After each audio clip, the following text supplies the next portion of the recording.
तो ये कहानी है एक फिशरमैन जॉन की, जो अपनी छोटी सी बोट लिए फिशिंग करने के लिए निकल चुका है, लेकिन थोड़ी ही दूर जाने पर उसके साथ कुछ अजीब होता है। समुद्र में चारों तरफ फोग यानी धुंध फैल जाती है और दूर दूर तक उसे कुछ नजर नहीं आता। काफी टाइम वो इसी धुंध में सरवाइव करता है और फिर दूर उसे एक बोट दिखाई देती है। हैरानी की बात थी, उस बोट के अंदर कोई एक इंसान भी उसे नजर नहीं आ रहा था। वो अब उसे चेक करना चाहता है, इसीलिए वो अपनी बोट को एक रस्सी से अच्छी तरह इस बड़ी बोट के साथ बांधता है और अंदर चेक करने के लिए चला जाता है। वहाँ जाकर उसे शॉक लगा ये देखकर कि इस बोट पे कोई इंसान नहीं, हालांकि वहाँ पे सब चीजें बिल्कुल नॉर्मल थी, यहाँ तक कि खाना भी वहाँ फ्रेश मौजूद था। इंसानों के होने के सारे असरात तो थे यहाँ पर, लेकिन इंसान नहीं थे। अब जॉन बोट स्टार्ट करने की कोशिश करता है, लेकिन उसे पता चलता है कि बोट का इंजन तो खराब है। उसे हैरानी हुई थी, इतनी बड़ी बोट, वो भी इतने बड़े समुद्र में, अकेली दूरबीन लिए वो आसपास इन्वेस्टिगेशन करने की कोशिश करता है कि शायद इस बोट के मालिक यही कहीं करीब ही हो और छोटी बोट के जरिए फिशिंग करने गए हो। अब जॉन वापस कंट्रोल रूम के अंदर जाता है और वहाँ से रेडियो मैसेंजर ऑन करके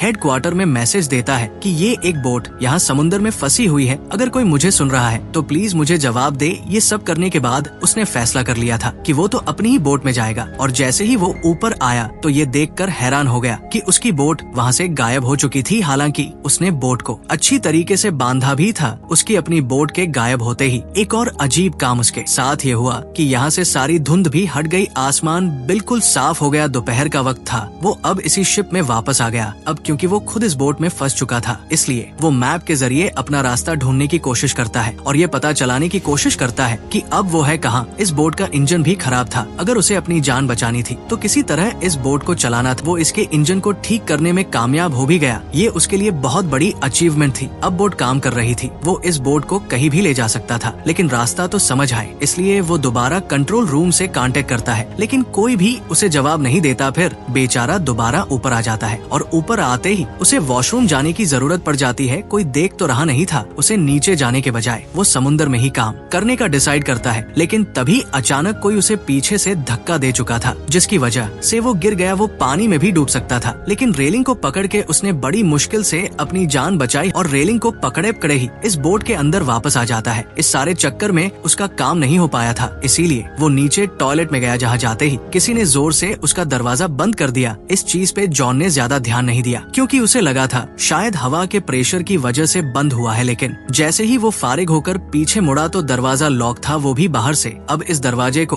वो हर जगह से खोलने की कोशिश करता है, अपने पॉकेट से कॉइन निकाल कर खोलने की भी कोशिश करता है, लेकिन ये चीज कामयाब नहीं हुई। उसका दिमाग खराब होता जा रहा था, उसे लगने लगा कि कोई शिप में है जो उसके साथ एक गंदी गेम खेल रहा है और उसे टॉर्चर कर रहा है। वो जोर जोर से चिल्लाने लगा, प्लीज जो भी हो खोल दो ये दरवाजा, मैं यहाँ किसी चोरी के मकसद से नहीं आया था, मेरा यकीन मानो मैं तो सिर्फ चेक करने आया था। उसका इतना सब कुछ कहने के बावजूद भी किसी ने उसकी बात का कोई जवाब नहीं दिया। अब उसे जो भी करना था खुद ही करना था। वो यहाँ कैबिन खोलता है तो एक शॉकिंग चीज उसे ये दिखाई देती है कि कैबिन के अंदर खून लगा था थी, तो ये डरा देने वाली बात, लेकिन वो ध्यान नहीं देता और यहाँ से एक कैंची निकाल कर दोबारा दरवाजा खोलने की कोशिश करता है और एक और मर्तबा नाकाम हो जाता है। अब ये बोट भी लगातार चल रही थी, जॉन उकता चुका था। अचानक उसे ऊपर विंडो दिखाई देती है, जिस विंडो से निकलकर वो आसपास देखता है तो दूर उसे एक कार्गो शिप आती दिखाई देती है। उसने देखा कि कार्गो शिप की डायरेक्शन बिल्कुल उसकी शिप की तरफ है। अगर कार्गो शिप यहाँ आई तो उसकी शिप तबाह हो जाएगी और वो मर जाएगा। अपनी जान बचाने के लिए वो कार्गो शिप को कोई सिग्नल देना चाहता था, पर कैसे देता, वो फंसा हुआ था। यहाँ पर अपनी शर्ट निकालकर वो कार्गो शिप को सिग्नल देता है, लेकिन कार्गो शिप का कोई भी इंसान उसे देख नहीं पाया। अब उसे किसी तरह अपनी जान बचानी थी तो अपनी इस शिप को रोकना था, वरना कार्गो शिप इसे तबाह कर देती। तभी उसे विंडो के ऊपर एक रस्सी दिखाई देती है और उसे आइडिया आता है कि क्यों ना वो इस रस्सी के जरिए ही शिप को रोके। वो रस्सी को बांध बूंद कर बाहर फेंकता है ताकि बोट रुक सके, लेकिन यहाँ उसी के साथ बुरा हो गया। वो रस्सी उसी की शिप के फैन के साथ लिपट गई और बाथरूम के अंदर से वो रस्सी उसके गले के अंदर अटक गई। उसका गला तो अब घुट रहा था, वो मर जाता, लेकिन वो बड़ी ही मुश्किल से किसी और टूल के जरिए इस रस्सी से अपनी गर्दन छुड़वाता है। गर्दन पूरी लाल हो गई थी, वो मरने ही वाला था, लेकिन बच गया। खैर, रस्सी के फैन में लिपटने की वजह से ये शिप तो रुक गई थी, लेकिन ये फिर भी काफी नहीं था। कार्गो शिप फिर भी उसकी शिप से टकरा जाती है, जिसकी वजह से उसकी शिप को बहुत बुरा झटका लगता है और वो भी यहाँ गिरकर बेहोश हो जाता है। उसके सर पे अब चोट भी आ गई थी। जॉन को जब होश आया तो उसने देखा कि अब बाथरूम में पानी भर रहा था और हैरानी की बात थी, ये समुद्र का पानी नहीं था बल्कि साफ पानी था। यानी कोई तो था जो उसे डराने की, उसे मारने की कोशिश कर रहा था। उसे भूख और प्यास भी लगी थी, उसकी ताकत भी कम हो गई थी। पानी पीने के लिए वो वॉशरूम का ही शोर यूज करता है तो देखता है कि पानी खत्म हो चुका था नाचार वो जब फर्श से पानी उठाकर पीने लगता है तो उसे पता चला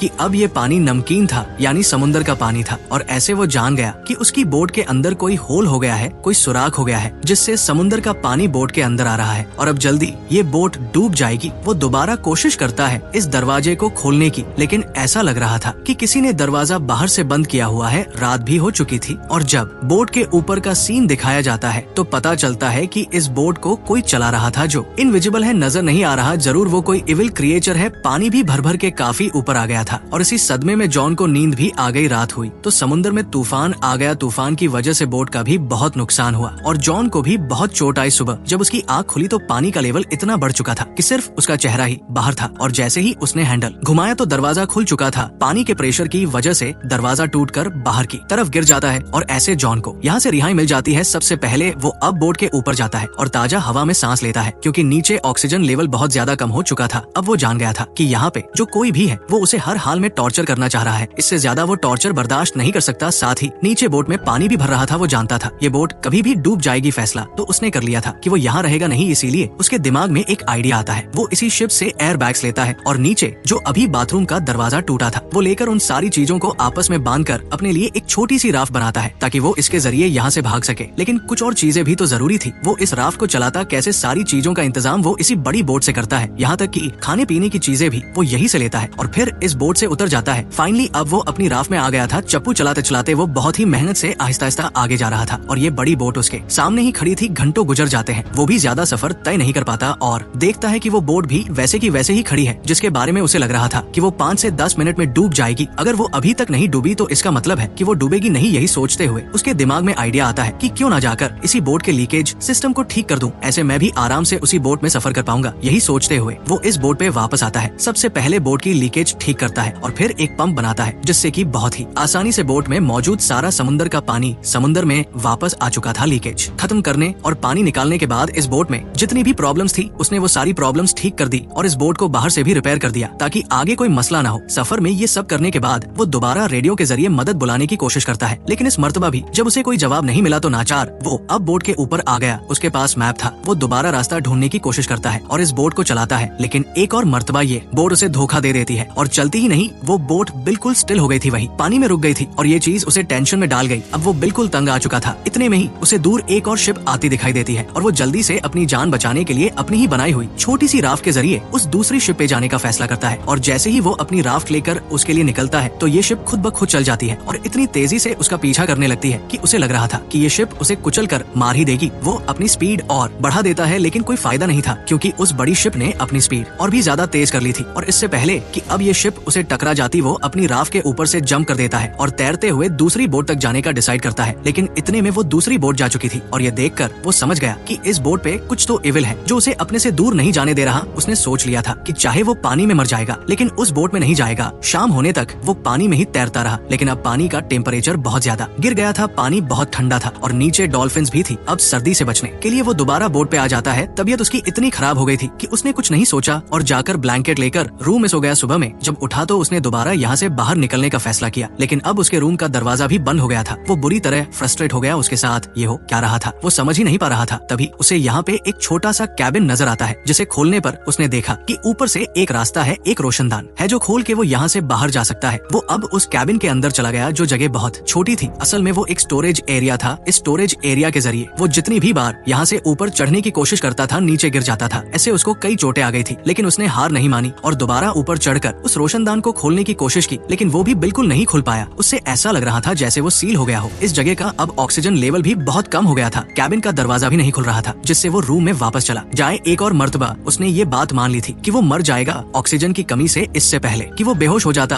दोबारा क्लिक की आवाज आती है और कैबिन खुल जाता है। कैबिन के खुलते ही वो फौरन बोट से बाहर आया, जहाँ आने पर उसने देखा कि बोट एक छोटे से आइलैंड पे आ रही थी और ये देखकर उसे हौसला हुआ। उसकी सांस में सांस आई कि चलो अब इस इविल बोट से तो जान छूटेगी। अब बोट जैसे ही आइलैंड के किनारे पे पहुंचती है, जॉन भी फौरन इस बोट से उतर जाता है। उसे लग रहा था कि इसी आइलैंड पे कोई इंसान है जो उस बोट को कंट्रोल कर रहा था और जॉन को टॉर्चर कर रहा था। करीब पड़ा, उसने एक रोड उठा लिया उस आदमी को मजा चिखाने के लिए। लेकिन जैसे जैसे उसने इस आइलैंड को एक्सप्लोर किया तो वो शॉक रह गया कि इस आइलैंड पे तो इंसान का नाम निशान नहीं था। एक और मर्तबा परेशान होकर वो इस आइलैंड से जब बाहर निकला तो एक नए मंजर ने उसे परेशान कर दिया। वो बोट जो उसे यहाँ लेकर आई थी अब उसी के सामने वो दोबारा चल रही थी जैसे वो अपना एक दूसरा शिकारी ढूंढने जा रही हो। और ये देखते हुए जॉन को 100% यकीन हो गया कि उस बोट का और इस आइलैंड का कंट्रोल 100% एविल इनर्जिस के हाथ में है। उसे यहाँ से निकलना था, उसकी एक जिंदगी थी। कुछ छानबीन करते हुए वो इस आइलैंड की सबसे ऊंची जगह पे चला जाता है तो उसे करीब एक दूसरा आइलैंड भी दिखाई देता है जिसपे क्या हो रहा था उसे नजर नहीं आया। तब घूमते घुमाते वो आइलैंड की पिछली तरफ आ गया, जहाँ आने पर वो शॉक रह गया क्योंकि ये वही जगह थी जहाँ से जॉन ने मूवी के स्टार्ट में अपना सफर शुरू किया था। और यहाँ पर उसकी बोट भी पहले की तरह ही बंधी हुई थी और इस जगह पर अब पहले की तरह इंसान भी थे। ऐसा लग रहा था कि जैसे कुछ हुआ ही ना हो। जॉन ने सब देखा, उसका वो बुरा सपना हो, लेकिन वो सब जॉन के साथ हकीकत में हुआ था। उसकी बोट यहाँ तक कौन लेकर आया था और इस आइलैंड की हकीकत क्या थी जॉन के साथ, जो कुछ हुआ था उसके पीछे किस चीज का हाथ था, ये मूवी में नहीं बताया जाता और मूवी इन्हीं सवालों के साथ यहीं पर खत्म हो जाती है। अगर आपको ये कहानी पसंद आई हो तो वीडियो को लाइक करें, चैनल को सब्सक्राइब करें और बेल आइकन दबाना न भूलें। अगली कहानी और भी ज्यादा दिलचस्प होने वाली है।